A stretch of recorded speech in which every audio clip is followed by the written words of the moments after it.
दृश्य में जो आप देख रहे हैं वो सब इस वक्त एकांत जंगल में साधना जप तप करने के लिए एक कुटिया जो मैंने 1 वर्ष से एक वीडियो पहले बनाई थी, अब उसका अंतिम स्वरूप कुटिया को मिल रहा है। चैत्र के नवरात्रे हमारा नया साल संवत्सर जो है चैत्र में ही माना जाता है, शुक्ल पक्ष की प्रतिपदा, जो कि 30 तारीख को मार्च के 2025 में शुरू होने वाली है। और इस नए वर्ष से ही इस कुटिया का प्रारंभ और हमारी वैसे भी जो मैंने कहा ना बगलामुखी मंदिर, उसके संबंध में बताया था कि एक बहुत बड़ा तांत्रिक मंदिर और अपने स्वरूप में भगवती जैसे बैठना चाहेगी वैसे ही बैठेगी।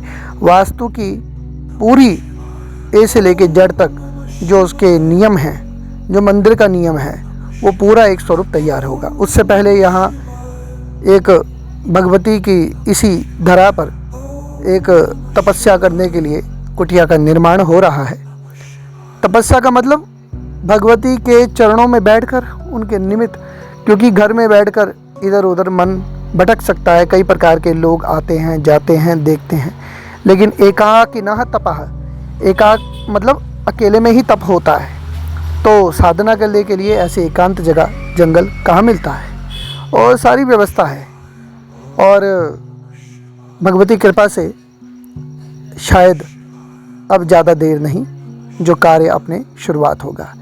कैसा होगा देखने में, किस प्रकार से होगा, ये समय पे छोड़ देते हैं। ये हवन कुंड है।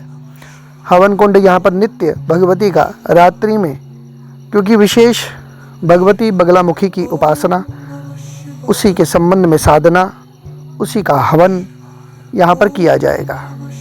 और साधना के संबंध में मैं आपको बता दूं कि जो जप होता है उसके बड़े सारे उसके प्रकार हैं, बड़े सारे उसके भेद हैं, परंतु साधारण शब्दों में मैं आपको बता दूं, शब्द जो मंत्र रूप में हमें गुरु से प्राप्त होता है कानों में, वो मंत्र आते आते हमारे अंदर, क्योंकि हमारे कानों में उतनी शुद्धता नहीं है, हमारे बोलने में उतनी शुद्धता नहीं है, तो इसलिए हम जब मंत्र गुरु से प्राप्त करते हैं तो उस मंत्र को जप कर ही, उसका पुरस्चरण करके ही उस मंत्र को जगाते हैं।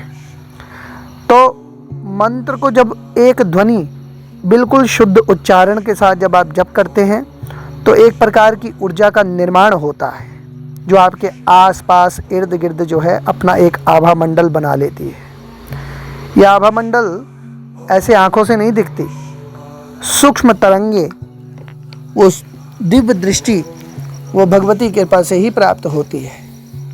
और जब कोई उच्च कोटि के महात्मा, संत, गुरु, हम में तो वो योग्यता नहीं है, आप हमारे को मत समझना, परंतु उनकी बात कर रहा हूँ, जो सामने वाले को देखकर उसके संस्कार जान जाते हैं और अंतर्मन से उन्हें उस उच्च कोटि की उपासना में, जिसको प्राप्त करने के लिए लोग तरह तरह के इधर उधर भटकते हैं।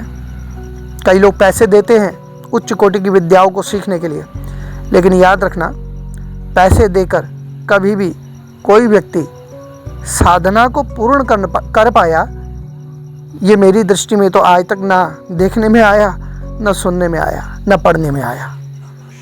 पैसे देकर जो हम साधनाओं को सीखते भी हैं तो उसका फल जो है कभी भी पूर्ण रूप से फलीभूत नहीं होगा, होगा ही नहीं, क्योंकि बिना सेवा किए।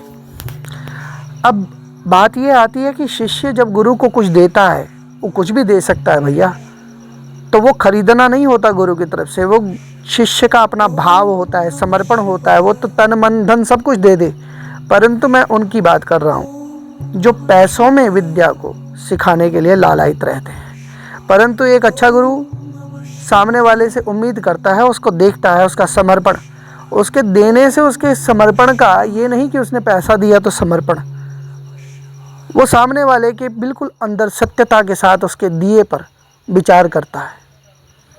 किसी के पास कुछ नहीं है लेकिन उसके पास उसका भाव, उसका तन है, तो जहाँ आवश्यकता पड़ती है वो हाजिर हो जाता है। तो जिस प्रकार से वो सेवा करता है उसको उसी रूप में वो फलीभूत होती है साधना।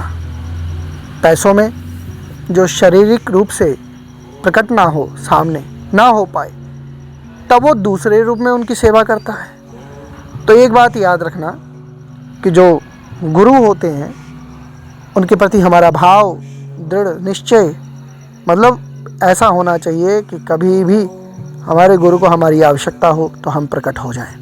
तो आपके किए हुए कर्म से वो गुरु के अंदर से जो प्रसन्नता निकलती है और गुरु जो भीतर से आशीर्वाद देते हैं, वो आशीर्वाद ही आपके काम आता है। समझ रहे हो, गुरु एक तत्व है, ना कि शरीर। तो इसलिए अपनी साधना निरंतर करें, नित्य करें, अपने जो गुरु के द्वारा प्राप्त हुआ उस पर शंका ना करें। शंका कर लिया तो सब कुछ खत्म, ठीक है ना। तो इस प्रकार से अभी छोटी सी वीडियो बनाई है, ये मैंने सिर्फ दिखाने के लिए कि अभी हमारी कुटिया तैयार है। पूर्ण रूप से कुटिया जब तैयार हो जाएगी, अब हो ही रही है, तब उसका दर्शन कराया जाएगा। क्योंकि कई लोग मुझसे कह रहे थे कि आपकी कुटिया कहाँ है, आप कहते हैं कुटिया आपकी बनी नहीं। तो मैंने कहा चलो छोटे से रूप में आपको कुटिया का दर्शन करवा देते हैं, तो इसलिए करवा दिया। अब जब पूरी बन जाएगी तो दिखा देंगे।